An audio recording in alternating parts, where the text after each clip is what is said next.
The Punjab enforcement and regulatory authority.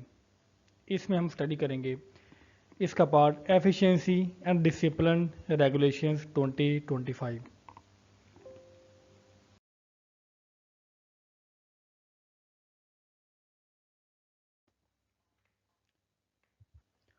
Authority. Under Section 79, read with Section 11(2) of Punjab Enforcement and Regulation Act 2024 and Rule 3 of Punjab Enforcement and Regulatory Authority Rules, ठीक है 2024। तो इन rules के तहत ये वाली जो efficiency and discipline की regulation है ये वाली वजूद में आई। तो इसका शॉर्ट टाइटल क्या होगा? It is cited as Punjab enforcement and regulatory authority efficiency and discipline regulations 2025। Section 2 deals with definitions. Accused का मतलब है पैरा कैसा एम्प्लाई जिसके खिलाफ डिसिप्लिनरी एक्शन स्टार्ट हो चुका है। Appellate authority designated per schedule 1 to here appeals, मतलब ऐसी अथॉरिटी जो कि शेड्यूल 1 के मुताबिक अपील्स को सुन सकती है। Competent authority designated per schedule 1 to impose penalty, competent authority जो कि पेनल्टी को इम्पोज कर सकती है। Corruption as per Punjab employ efficiency discipline and accountability act 2006 as amended, तो उसी डेफिनेशन के मुताबिक जो कि यहाँ पर मौजूद है करप्शन की वही डेफिनेशन होगी। डिपार्टमेंटल इंक्वायरी ये एक फॉर्मल प्रोसेस है विद चार्जेस और रिटन डिफेंस जिसमें होता है, एविडेंस शामिल होगा and finding by inquiry officer और कमेटी, ये तमाम की तमाम शामिल है डिपार्टमेंटल इंक्वायरी में। इन efficiency as per Punjab employ efficiency discipline and accountability act 2006 as amended, तो उसी डेफिनेशन के मुताबिक इन एफिशिएंसी की डेफिनेशन होगी। मिसकंडक्ट की भी डेफिनेशन उसी एक्ट के मुताबिक होगी। Summary inquiry swift inquiry for minor offences, ठीक है, एक छोटी सी इंक्वायरी होगी माइनर ऑफेंसेस के लिए। ग्राउंड्स फॉर प्रोसीडिंग, तो ये ला बेसिकली जो लॉज एंड रेगुलेशंस के बारे में है पैरा के, ठीक है, तो डिसिप्लिन को बेहतर करने के लिए ये वाला लॉज बनाया गया है। तो किन ग्राउंड्स के ऊपर जो प्रोसीडिंग है, ठीक है, वो एम्प्लॉय के खिलाफ की जा सकती है। एम्प्लॉय लॉयबल इफ़ इनएफिशिएंट और सीव टू बी इनएफिशिएंट, कि उस वो एफिशिएंट ना रहे। गिल्टी ऑफ मिसकंडक्ट, वो मिसकंडक्ट में शामिल हो, करप्शन वगैरह में शामिल हो। Guilty or reasonably considered corrupt due to possession of unexplained pecuniary resource और प्रॉपर्टी, कि उसके पास कोई ऐसी चीज़ मिल जाए जो कि उसके पास नहीं होनी चाहिए। लाइफस्टाइल बियॉन्ड नॉन मीन्स, ठीक है, अपनी तनख्वाह या इनकम से ज़्यादा अगर उसका लाइफस्टाइल हो तो वो रीजनेबली कंसिडर किया जाएगा कि वो करप्ट है। नंबर 4 में हम देखते हैं कि engage in subversive activities prejudicial to national security, मतलब वैसे काम कर रहा है जो कि नेशनल सिक्योरिटी को के ख़िलाफ़ हैं, ठीक है, और इसके ज़रिए कोई जो ऑफिशियल सीक्रेट है वो डिस्क्लोज हो सकता है, या इस तरह का कोई भी काम जिससे नेशनल सिक्योरिटी को ख़तरा हो, उस बेस के ऊपर एम्प्लॉय के ख़िलाफ़ हम प्रोसीडिंग को जो है वो जारी कर सकते हैं। पेनल्टी क्या होगी? Section 4 deals with penalties. Minor penalties, sensor जो है वो माइनर पेनल्टी में आएगा, ठीक है, थोड़ी सी दफा होती है झिड़क। कन्फाइनमेंट ऑफ सर्जेंट और senior sergeant to quarter guard for 15 days, 15 दिन तक उसको कैद में रखना, ठीक है, क्वार्टर गार्ड में सार्जेंट या सीनियर सार्जेंट को। Withholding increments for up to 5 year, ठीक है, 5 साल तक उसकी तनख्वाह जो है वो कट सकती है, उसके जो इंक्रीमेंट्स है वो खत्म कर सकते हैं। उसको फाइन दिया जा सकता है 1 महीने की बेसिक पे के ऊपर। Reduction to lower pay scale maximum 5 stages, तो उसको जो हायर स्केल से लोअर स्केल की तरफ जो है वो मूव करवाया जा सकता है, और इसकी जो रिडक्शन होगी वो 5 स्टेजेस तक होगी। फॉर एग्जांपल अगर वो उसका स्केल जो 16 है, ठीक है, फॉर एग्जांपल वो स्टेज है तो वो स्टेज 11 तक आ सकता है, ठीक है, इतनी उसकी पेनल्टी हो सकती है, माइनर पेनल्टीज में ये शामिल है। Withholding promotion for up to 5 years from date junior is promoted, ठीक है, उस डेट से जहाँ से जूनियर प्रमोट हुआ है अगले 5 साल तक इसकी प्रमोशन को रोक लेना। मेजर पेनल्टीज क्या होंगी? रिकवरी ऑफ लॉसेस फ्रॉम पे, pension, other amounts recoverable under law if insufficient, तो ऐसी चीज़ ठीक है, अगर उसके ऊपर कोई जुर्माना है और वो उसको पे नहीं कर पाता तो वो उसकी तनख्वाह से काटा जाएगा, उसकी पेंशन से या किसी अदर अमाउंट से वो रिसीव किया जाएगा। रिडक्शन टू लोअर पोस्ट और pay scale for up to 5 years, 5 साल तक इसको लो स्केल के ऊपर रख देना। Forfeiture of past service for up to 5 years, तो जैसा कि होता है कि 5 साल की इसकी सर्विस काट ली जाएगी, वो ओवरऑल काउंट नहीं होगी। कंपल्सरी रिटायरमेंट, उसको रिटायर कर दिया जाएगा। Removal from service, dismissal from service. उसके बाद पोस्ट रिटायरमेंट पेनल्टीज़ क्या होंगे कि अगर कोई बंदा रिटायर हो जाए और उसके बाद वो अगर कोई ऑफेंस में शामिल हो तो उसकी जो पेनल्टी है वो क्या होगी। विद होल्डिंग पेंशन और पार्ट फॉर स्पेसिफिक पीरियड, किसी खास वक्फे के लिए उसकी पेंशन या उसकी पेंशन के कुछ हिस्से को रोक लिया जाएगा। Withholding pension part for specific period. Recovery of losses from pension और other amounts recoverable under law if insufficient, अगर तो अंडर लॉ उससे कोई रिकवरी की जा सकती है तो वो उसकी पेंशन से या उसकी जो अदर इनकम है वहाँ से की जाएगी। डिसमिसल, पेनल्टी के अलावा डिसमिसल भी हो सकता है। डिसक्वालीफाइज फ्रॉम फ्यूचर गवर्नमेंट और ऑर्गेनाइजेशन एम्प्लॉयमेंट, क्रिमिनल लायबिलिटी भी हो सकती है। Penalties do not absolve from other legal punishment, तो अगर उसके खिलाफ कोई लीगल एक्शन हो सकता है तो ये पेनल्टी उसको जो है वो अब्जॉल्व नहीं करेगी कि उसको दूसरी पनिशमेंट ना मिले, बल्कि अगर उसने कोई क्रिमिनल काम किया है तो उसको उसकी भी सज़ा मिलेगी। Proceeding against retired employee to conclude within 2 years of retirement, ठीक है, उसके रिटायरमेंट के 2 साल के अंदर जो जितनी भी अगर प्रोसीडिंग है वो उसको मुकम्मल किया जाएगा।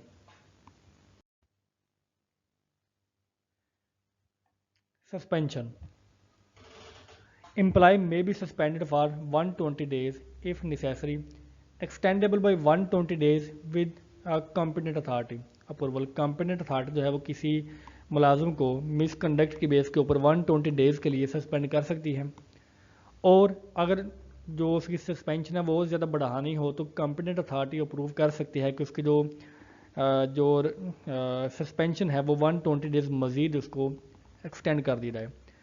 री इंस्टेटमेंट if not extended within 30 days of the initial period, तो अगर पहले 120 दिन के बाद अगर उसकी जो सस्पेंशन है वो इंक्रीज़ नहीं होती तो उसके 30 दिन के अंदर वो दोबारा से री इंस्टेट हो जाएगा, वो अपनी जॉब पर चला जाएगा।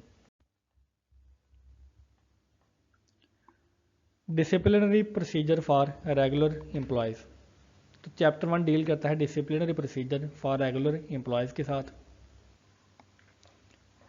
Section 6 deals with types of proceedings.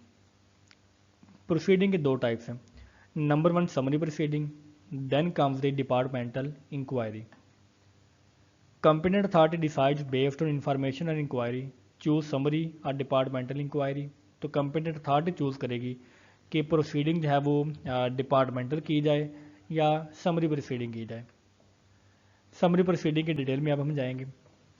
Accused brought before authority, accused को अथॉरिटी के सामने लाया जाएगा। ओरली इन्फॉर्म्ड ऑफ मिसकंडक्ट, उसको ज़बानी बताया जाएगा कि उसने उसका मिसकंडक्ट क्या है, उसकी गलती क्या है, उसकी एक्सप्लेनेशन को रिकॉर्ड किया जाएगा। तो अगर जो उसकी एक्सप्लेनेशन है वो अनसेटिस्फैक्ट्री हो तो उसको माइनर पेनल्टी मिलेगी। माइनर पेनल्टी की डेफिनेशन जो पेनल्टीज़ है वो हम प्रीवियस स्लाइड्स में देख चुके हैं। तो ये हमारे पास समरी प्रोसीडिंग है। डिपार्टमेंटल इंक्वायरी क्या है? Competent authority decides if inquiry officer committee is needed, कि जो कंपेटेंट अथॉरिटी है उसको अगर ये लगे कि इसके खिलाफ कोई मज़ीद इंक्वायरी होनी चाहिए, ठीक है, तो उसके खिलाफ इंक्वायरी स्टार्ट होगी। Informed accused in writing of such action in ground, तो एक्यूज्ड को राइटिंग में, ठीक है, उस एक्शन का कि उसके खिलाफ जो प्रोसीडिंग है वो जारी होने लगी है और किस बेस के ऊपर जारी होंगी वो उसको बताया जाएगा। Provide opportunity to show cause unless security concerns apply, ठीक है, तो उसको शो काज नोटिस दिया जाएगा। Inquiry officer senior to accused, जो कि एक्यूज से सीनियर है, और कमेटी या जो कमेटी है उसको अपॉइंट किया जाएगा इंक्वायरी के लिए। Procedure for departmental inquiry, section 7 deal करता है इंक्वायरी के साथ। तो कंपेटेंट अथॉरिटी, ठीक है, फ्रेम चार्जेस, वो चार्जेस को फ्रेम करेगी, कम्युनिकेट करेगी कि उसके ऊपर इल्ज़ामात कौन कौन से हैं, वो डिपार्टमेंटल रिप्रेजेंटेटिव को अपॉइंट करेगी। Requires written defence within 7 days, option for personal hearing, तो वो अक्यूज को ये अलाउ करेगी कि वो 7 दिन के अंदर अपना रिटन डिफेंस प्रोवाइड करे, या इसके अलावा जो पर्सनल हियरिंग है उसके भी ऑप्शन उसमें मौजूद होगी। दोनों तरह से वो काम हो सकता है। तो जो इंक्वायरी ऑफिसर या जो कमेटी है, that examines evidence, hears and witness, hears witness, ठीक है, वो गवाहों के और जो मुशाहिदीन हैं उनकी बातों को सुनने का और सबूतों को इकट्ठा करेगा। डेली हेयरिंग, ठीक है, हेयरिंग डेली होगी। Maximum 1 week adjournment with record reason, ठीक है, अगर एडजर्नमेंट करनी भी हो तो वो मैक्सिमम 1 वीक तक होगी, उससे ज़्यादा डिले नहीं हो सकता। और इसके रीज़न भी रिकॉर्ड की जाएगी कि 1 वीक तक हेयरिंग क्यों नहीं हुई। Ex parte if accused hampers inquiry after warning, तो वार्निंग के बाद भी अगर कोई अक्यूज्ड है वो इंक्वायरी को में खलल डालने की कोशिश करिए, उसको हैम्पर करे, तो वो फैसला एक्स पार्टी कर दिया जाएगा, मतलब उसके खिलाफ कर दिया जाएगा उसकी बात सुनने के बगैर। रिपोर्ट विद फाइंडिंग और रिकमेंडेशन ड्यू इन 30 डेज, तो इंक्वायरी ऑफिसर या जो कमेटी जो भी फाइंडिंग लेगी या जो रिकमेंडेशन देगी वो 30 दिन के अंदर उसको रिपोर्ट करेगी। एक्सटेंडेबल विद रीज़न, और ये जो डेट है 30 दिन की एक्सटेंड भी हो सकती है रीज़न के साथ। नो बाइंडिंग रिकमेंडेशन, और जो कमेटी जो भी रिकमेंडेशन प्रोवाइड करेगी कंपिटेंट अथॉरिटी के ऊपर, वो रिकमेंडेशन जो है वो लागू नहीं होती और वो बाइंडिंग नहीं है उसके ऊपर। Section 8 deals with powers of inquiry officer और कमेटी।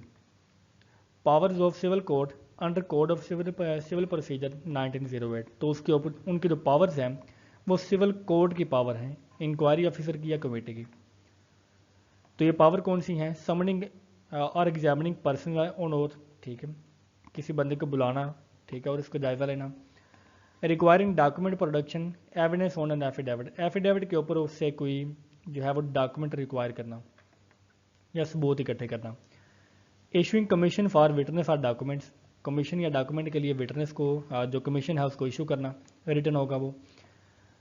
फिर उसके बाद जो और पावर्स क्या हैं? Proceeding deemed judicial under Pakistan penal code 1860, तो जो भी प्रोसीडिंग होंगी, ठीक है, पीपीसी 1860 के सेक्शन 193 और 228 के अंडर, ठीक है, वो जुडिशियल ही तस्वर की जाएंगी। इट मीन्स कि इनके पास जजेस की पावर होंगी। Order by competent authority determines if charges proved based on inquiry report और एक्यूज्ड एक्सप्लेनेशन, तो कॉम्पिटेंट अथॉरिटी डिटरमिन करती है कि चार्जेस कौन से होंगे, ठीक है, किसकी बेस के ऊपर? इंक्वायरी रिपोर्ट के ऊपर या एक्यूज के एप्लीकेशन एक्सप्लेनेशन के ऊपर। एक्सोनरेट्स इफ चार्जेस अनअप्रूव्ड, तो अगर जो चार्जेस हैं वो प्रूव नहीं होते, मतलब एक्यूज के ऊपर जो भी चार्जेस लगाए गए थे कि उसने ये वाली मिसकंडक्ट किया है, अगर वो प्रूव नहीं होता तो उसको बरी कर दिया जाएगा, उसको एक्सोनरेट कर दिया जाएगा। तो कॉम्पिटेंट अथॉरिटी और क्या कर सकती है? इम्पोज मेजर और माइनर पेनल्टीज इफ प्रूव्ड, और अगर वो प्रूव हो जाती है उसका मिसकंडक्ट तो उसको मेजर या माइनर पेनल्टीज इम्पोज कर सकती है। Decision within 30 days of inquiry report, तो ये जो डिसीजन लेगी कॉम्पिटेंट अथॉरिटी वो इंक्वायरी रिपोर्ट के 30 दिन के अंदर लेगी। मे ऑफर पर्सनल हियरिंग, वो एक्यूज को ये मौका फराहम कर सकती है कि वो पर्सनल हियरिंग करे, ठीक है, वो सामने आकर बयान करे, ठीक है, और अपने आप को एक्सप्लेन करे। मे रिमांड और order de novo inquiry if proceedings flawed. De novo का सिंपल मतलब ये है कि इंक्वायरी को शुरू से दोबारा से स्टार्ट करना। अगर प्रोसीडिंग में कोई फ्लॉ है, ठीक है, तो वो प्रोसीडिंग को दोबारा से स्टार्ट करने का जो हुक्म दे सकता है कॉम्पिटेंट अथॉरिटी। डिपार्टमेंटल अपील, ठीक है, हम इसमें डील करेंगे सेक्शन 10 में। तो अपेलेट अथॉरिटी के पास, ठीक है, ये शेड्यूल में 1 में बयान की जाएगी, 30 दिन के अंदर हम अपील कर सकते हैं। Appellate authority reviews record comments, ठीक है, में अपहोल्ड पेनल्टी, वो जो पेनल्टी कॉम्पिटेंट अथॉरिटी ने दी थी वो उसको अपहोल्ड कर सकती है, वो जो अक्यूज है उसको बरी कर सकती है, या जो पेनल्टी को मॉडिफाई भी कर सकती है। तो जो है वो का अपेलेट अथॉरिटी है उसके पास ये तीनों इख्तियारात मौजूद होते हैं। इसके अलावा रिमांड केस फॉर इंक्वायरी, ठीक है, और प्रोसीजरल करेक्शन, वो दोबारा से इंक्वायरी का हुक्म भी दे सकता है, ठीक है, या प्रोसीजरल करेक्शन का ऑर्डर कर सकता है। मे ऑफर पर्सनल हेयरिंग, और ये जो है वो पर्सनल हेयरिंग को भी जो है वो ऑफर कर सकता है। Appeal in writing concise temperate language, appeal जो भी की जाएगी वो राइटिंग में की जाएगी, ठीक है, वो मुख्तसर की जाएगी और टेम्परेट लैंग्वेज में की जाएगी। और वन अपील अपेल डिसीजन फाइनल, अगर अब एक दफ़ा अपील हो जाए और अपेल जो अथॉरिटी है वो उसके ऊपर कोई डिसीजन लेती है तो वो डिसीजन फाइनल तस्वर होगा। Revision, director general may review orders within 1 year to check correctness और legality. May uphold order, जो भी आर्डर हुए हैं, ठीक है, ठीक है, तो उसको वो अप होल्ड कर सकती है। ऑर्डर डी नोवो इंक्वायरी, तो जो भी यहाँ पर आर्डर वजूद होंगे, ठीक है, वो उनकी दोबारा से इंक्वायरी का हुक्म दे सकती है, ठीक है, जो डायरेक्टर जनरल है। इम्पोज और enhance penalties after giving accused the opportunity to respond, और अगर जो है वो एक्यूज जो है वो डायरेक्टर जनरल के सामने पेश होता है और अपने रिस्पॉन्स के तौर पर अगर डायरेक्टर जनरल को लगता है कि इसकी जो पेनल्टी है उसको कम कर दिया जाए, ठीक है, तो वो उसको बड़ा कम कर सकता है, या अगर उसको लगे कि उसको बढ़ाना चाहिए तो वो उसको बढ़ा भी सकता है। Now chapter 2 deals with the disciplinary procedure for contractual employees. तो कंट्रैक्चुअल एम्प्लॉयज़ के लिए प्रोसीजर जो है वो थोड़ा सा डिफरेंट हो सकता है, तो वो हम देखेंगे उसका प्रोसीजर क्या होगा। तो section under section 12 procedure for contractual employees SPPP 1 to SPPP 5। तो ये बेसिकली जो है वो स्पेशल पे पैकेज जो है वो होता है, वो 1 से 5 तक जो है अगर उनकी रिक्रूटमेंट हुई है तो डायरेक्टर जनरल इनिशिएट्स और डिसाइड्स एक्शन, तो डायरेक्टर जनरल उनके खिलाफ जो है वो एक्शन को इनिशिएट करेगा और डिसाइड करेगा। मे कंडक्ट डेलीगेट समरी इंक्वायरी, वो समरी इंक्वायरी को डेलीगेट भी कर सकता है या कंडक्ट भी कर सकता है। Employee given opportunity to explain in writing verbally, तो एम्प्लॉय को जिसके खिलाफ मिसकंडक्ट का एक्यूजेशन है उसको वर्बली और राइटिंग में एक्सप्लेन करने की इजाज़त होगी या उसको मौका फराहम किया जाएगा। Action initiated by director general on chairperson district board recommendation और ऑन मोशन, अब जो एक्शन है वो स्टार्ट किस तरह से होगा, या तो उसको जो डायरेक्टर डिस्ट्रिक्ट बोर्ड का जो चेयरपर्सन है वो जो है वो उसको रेकमेंड करेगा या वो खुद भी उसको इनिशिएट कर सकता है। Penalties include increment hold contract termination, तो वो उसका इंक्रीमेंट को होल्ड कर सकता है या कॉन्ट्रैक्ट को टर्मिनेट कर सकता है। Director general order final no appeal, तो डायरेक्टर जनरल जो भी ऑर्डर देगा उसमें वो फाइनल होगा, उसके खिलाफ किसी किस्म की अपील नहीं हो सकती।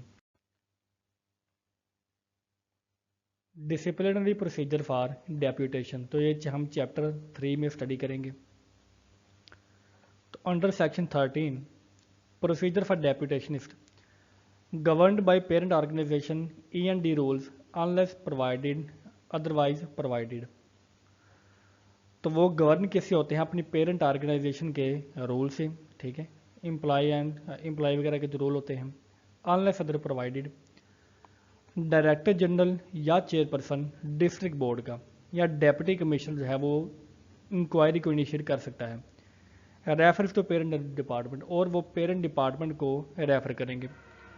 दे मे सस्पेंड रिलीव डेप्यूटेशनिस्ट, कि जो भी वफद होगा डेप्यूटेशन के ऊपर वो उसको सस्पेंड भी कर सकते हैं। पेंडिंग पेरेंट डिपार्टमेंट एक्शन, या उसको रिलीव कर सकते हैं जब तक कि पेरेंट डिपार्टमेंट का जो एक्शन है वो ना आए। Field employees may be relieved to para headquarter for proceeding, तो जो फील्ड के एम्प्लॉय हैं जिनकी ड्यूटी फील्ड में है उनको पैरा के हेड क्वार्टर में प्रोसीडिंग के लिए रिलीव कर दिया जाएगा।